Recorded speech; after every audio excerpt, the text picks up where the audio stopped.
अस्सलाम वालेकुम दोस्तों, इमाम मेहदी का आना यकीनी है। ये शिया और अहले सुन्नत दोनों की किताबों में पाया जाता है। अब ये नाम मेहदी का मतलब क्या है? जो सबको सही रास्ते की तरफ रहनुमाई करे, ये होता है मेहदी का नाम का मतलब। हजरत इमाम मेहदी एक नॉर्मल इंसान होंगे और इस्लाम को सही तरीके से फॉलो करेंगे और उनका नाम कुछ ऐसा होगा, मोहम्मद इब्ने अब्दुल्ला।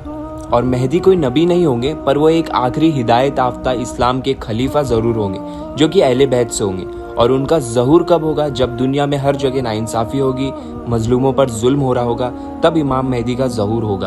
और रिवायतों में आता है अल्लाह ताला इमाम मेहदी को एक ही रात में तैयार कर देंगे और वो अरबी जुबान बोलते होंगे। और ज़हूर के वक्त उनकी उम्र 40 साल की होगी और उनकी पैदाइश मदीने से होगी। और जो बोलते हैं इमाम मेहदी नहीं आने वाले, वो गुमराह है। इमाम मेहदी का आना यकीनी है। तो अब आगे बढ़ते।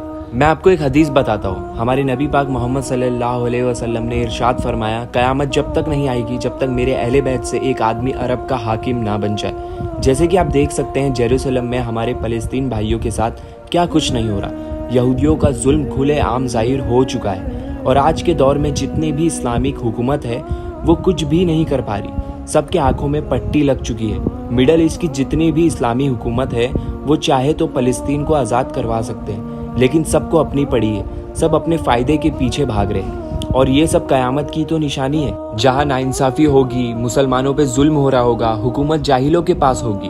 और बहुत सी छोटी छोटी निशानी 2021 में ही हो चुकी है। हमारे नबी पाक की हदीस है, आका फरमाते हैं जो अरब लोग होंगे, जो पहले बकरी चराते थे, ऊँट चराते थे, वो गरीब अरबी लोग एक टाइम आएगा एक दूसरे से बढ़ चढ़ कर बिल्डिंग बनाएंगे। और आज क्या हो रहा है? बुर्ज खलीफा बनी नहीं कि अब जद्दा में बुर्ज खलीफा से भी बड़ी बिल्डिंग बनने वाली है। लेकिन अभी सबसे बड़ा कयामत की निशानी बाकी है, दज्जाल का आना, जिससे यहूदी लोग अपना रहनुमा मानेंगे और उसकी रहनुमाई करेंगे। और एक हदीस में आता है, आका फरमाते हैं, फिर खुरासान से एक लश्कर उठेगा जहां बहुत से मुजाहिदीन लड़ेंगे। बड़ी तादाद में दुनिया में जिहाद होगा और मुसलमानों पर बहुत जुल्म होगा। हदीस में आता है बहुत बड़ी बड़ी जंगें होगी जिसमें 1/3 मुसलमान शहीद हो जाएंगे उसमें, और 1/3 होंगे जो मैदान जंग से भाग जाएंगे और 1/3 को अल्लाह ताला गलबा अता फरमाएगा।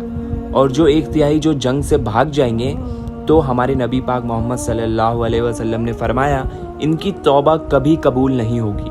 और जो 1/3 शहीद हो जाएंगे वो सबसे अफजल तरीन शौदा में से होंगे उस वक्त के, और 1/3 को अल्लाह ताला गलबा अता फरमाएगा। तो हमें ये वाकया नबी पाक मोहम्मद सल्लल्लाहु अलैहि वसल्लम से मिलता है सही हदीस के मुताबिक। और एक हदीस में हमारे आका फरमाते हैं कुर्बे क़यामत में मुसलमान आपस में परेशान होंगे, फिक्र होगी उनको कि अब क्या होगा हम सबका।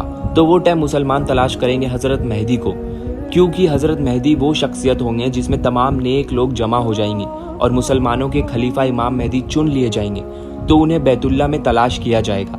हज़रत मेहदी मोहम्मद सल्लल्लाहु अलैहि वसल्लम की औलाद से होंगे और फिर उन्हें पहचान लेंगे और औलिया पहचान कर उन्हें अपना अमीर बनाएंगे। और फिर उनकी क़यादत में जंगें होगी, जिहाद शुरू होगा और बहुत सी जंग लड़ी जाएगी। और जब दमिश्क में, जो कि आज का सीरिया का कैपिटल है डेमेस्कस, उधर इमाम मेहदी का लश्कर मौजूद होगा, तो फिर क्या होगा? दमिश्क में एक मस्जिद होगी।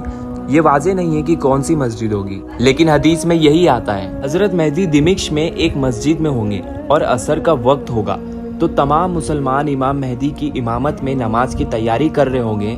फिर हदीस में आता है, आका फरमाते हैं कि उस वक्त ईसा अलैहिस्सलाम फरिश्ते के कंधों पे हाथ रखकर नीचे उतरेंगे आसमानों से नमाज के टाइम पे, और फिर सब लोग ईसा इब्ने मरियम को पहचान लेंगे। फिर हज़रत इमाम मेहदी उनको इमामत के लिए आगे करेंगे कि आप पैगंबर है, आप इमामत कीजिए। लेकिन ईसा अलैहिस्सलाम इमाम मेहदी को ही इमामत के लिए आगे करेंगे। और हदीस में आता है अल्लाह ने इमाम मेहदी को मुंतखब किया है, मतलब ये इमामत का हक मोहम्मद सल्लल्लाहु अलैहि वसल्लम की उम्मत को है। और हज़रत ईसा अलैहिस्सलाम का जो काम होगा वो जिहाद है और यहूदियों से इंतकाम लेना होगा, क्योंकि यहूदियों ने हज़रत ईसा अलैहिस्सलाम को कत्ल किया था, ऐसा वो सोचते, ऐसा वो ख्याल करते। इसलिए अल्लाह ताला ने यहूदियों के खात्मे के लिए और दज्जाल के खात्मे के लिए ईसा इब्ने मरियम को नाजिल करेगा। हदीस में आता है, आका फरमाते हैं इमाम मेहदी से पहले ही दज्जाल जाहिर हो चुका होगा।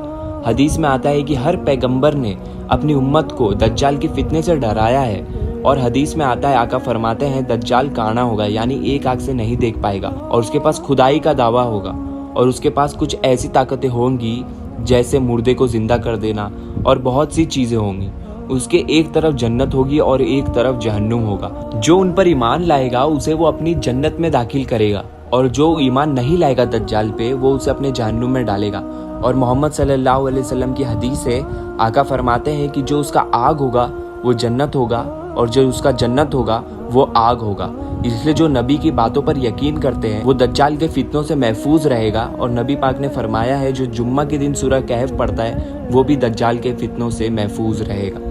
और एक हदीस है, आका फरमाते हैं, दज्जाल जब तक नहीं आता जब तक मदीने में 7 गेट्स ना बन जाए, और आज मदीने में 7 गेट्स बन चुके हैं। तो इसका मतलब क्या है कि दज्जाल का आना, दज्जाल का ज़हूर बहुत करीब है। लेकिन मदीने में दज्जाल एंट्री नहीं कर पाएगा, क्योंकि अल्लाह दरवाजे पर 2 फरिश्ते खड़ा कर देगा। फिर ईसा इब्ने मरियम दज्जाल को कत्ल करेंगे और पूरी दुनिया में सिर्फ इस्लाम बचेगा, और फिर क़यामत आएगी। और ये जान लो, इमाम मेहदी का आना मुसलमानों के लिए एक बहुत बड़ी आजमाइश होगी। इसलिए अपने दीन को मजबूती से थामे रखो। अल्लाह ताला मुझे और आपको इमाम मेहदी के साथ जंग में शामिल करे और हमारा खात्मा ईमान पर हो। और अगर वीडियो पसंद आई तो ये वीडियो को लाइक करें और अपने सभी फ्रेंड्स और फैमिली के साथ शेयर ज़रूर करें। अस्सलाम वालेकुम।